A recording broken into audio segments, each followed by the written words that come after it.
तो जैसा कि मैंने पिछली वीडियो में आपको बताया था कि हमारा नेक्स्ट टॉपिक जो रहेगा वो रहेगा इम्पोर्टेंस ऑफ प्लानिंग, यानी कि प्लानिंग की इम्पोर्टेंस, कि प्लानिंग एक ऑर्गेनाइजेशन के लिए इम्पॉर्टेंट क्यों होती है, क्या रीज़न होते हैं एक प्लानिंग को अडॉप्ट करने का एक ऑर्गेनाइजेशन के लिए। तो देखते हैं और जो इसके हेडिंग्स हैं उनके साथ हम लोग टॉपिक को स्टार्ट करते हैं।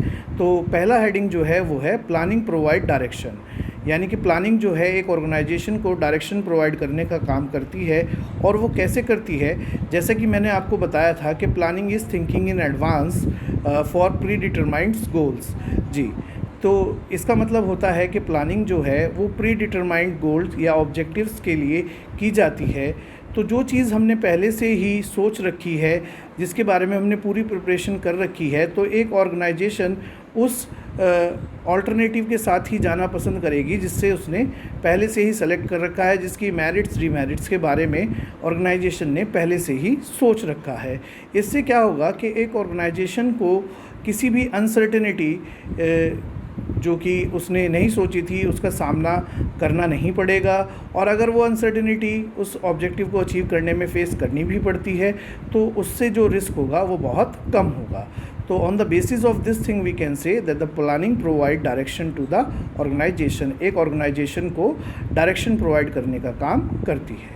जी, नेक्स्ट देख लेते हैं। In next point they are saying planning reduces the risk of uncertainty. जैसे कि मैंने अभी पहले ही पॉइंट में बताया है कि planning is thinking in advance. Planning का मतलब होता है एडवांस में ही किसी चीज़ के लिए प्रिपरेशन करके रखना।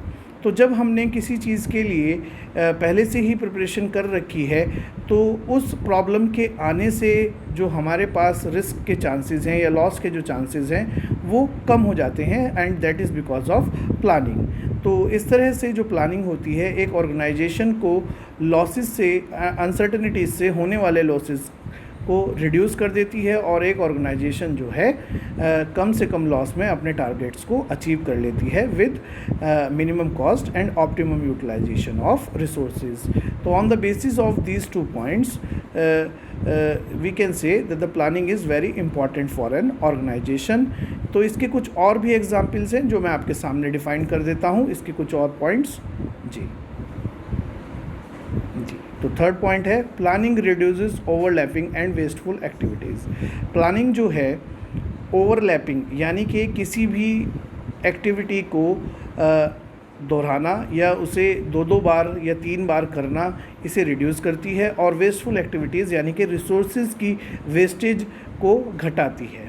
जी, तो ये जो आप देख रहे हैं कि हमारे सामने बार बार ये चीज़ का जिक्र आ रहा है, रिड्यूसेस ही होता है, ये रिमूव नहीं होता है, क्योंकि जो भी चीज़ फ्यूचर में होने वाली है उसके रिस्क को हम प्रिकॉशंस की हेल्प से रिड्यूस कर सकते हैं, रिमूव नहीं कर सकते हैं। बिकॉज़ रिस्क किस तरह का होगा, जैसा हमने सोचा है वैसा ही होगा, उससे उतना ही लॉस होगा, ये नहीं कहा जा सकता है, बट उसे रिड्यूस किया जा सकता है, रिमूव नहीं किया जा सकता। इसीलिए रिड्यूस वर्ड का यूज़ किया जा रहा है। तो जैसे कि मैंने आपको बताया planning is thinking in advance.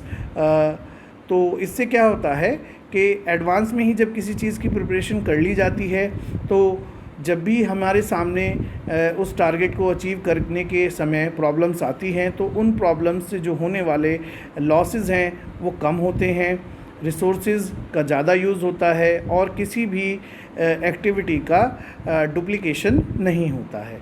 तो इसलिए ये भी एक इम्पॉर्टेंस है प्लानिंग की। जी, 4th पॉइंट है प्लानिंग प्रमोट्स इनोवेटिव आइडियाज़। जी, तो what they are saying in this point, planning requires higher thinking and it is an intellectual process, so there is a great scope of finding better ideas, better method, procedure to perform a particular job. तो ये लोग कह रहे हैं कि जो planning है वो इंटेलेक्चुअल प्रोसेस है, यानी कि दिमाग की हेल्प से किया जाने वाला काम, यानी कि जिसमें हमें सोचने की ज़रूरत पड़ती है और सोचने का काम हम करते हैं माइंड की हेल्प से। तो इससे बहुत सारी पॉसिबिलिटीज़ हैं कि हमारे पास नए ऑप्शंस हों नए तरीके हों किसी भी काम को करने के, और इन नए ऑप्शंस में से और इन नए तरीक़ों में से जो सबसे अच्छा और बेटर होता है उसे हम सेलेक्ट कर लेते हैं, और इससे हमारे पास एक नई अपॉर्चुनिटी आ जाती है किसी भी काम को नए तरीके से करने के लिए। तो इससे क्या होता है, ये जो हमारा पॉइंट है ये क्लियर हो जाता है कि प्लानिंग जो है इनोवेटिव आइडियाज़ को प्रमोट करने में हेल्पफुल होती है।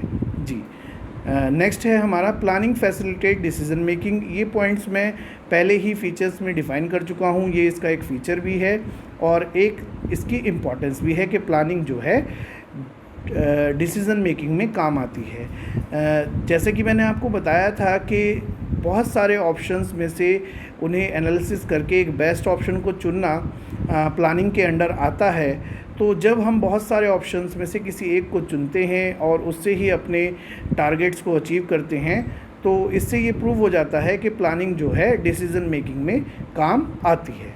जी, तो next word they are saying planning establish standards for controlling. जी, तो जैसे कि मैंने आपको पहले भी बताया था कि प्लानिंग जो है एक प्राइमरी फंक्शन होता है, उसके अलावा 4 फंक्शंस और होते हैं एक ऑर्गेनाइजेशन के मैनेजमेंट के लिए जो उसे परफॉर्म करने होते हैं। वो होते हैं organizing, staffing, directing and controlling.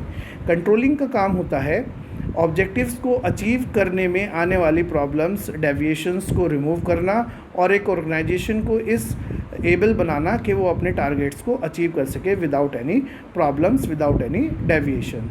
तो जब अगर हमारे पास बेसिस हैं ही नहीं तो हम क्या करेंगे और क्या हमारे सामने प्रॉब्लम आएगी। तो कंट्रोलिंग, जब प्रॉब्लम ही नहीं है तो कंट्रोलिंग किस चीज़ को या किस डेविएशन को रिमूव करेगी और क्या हम अचीव करेंगे।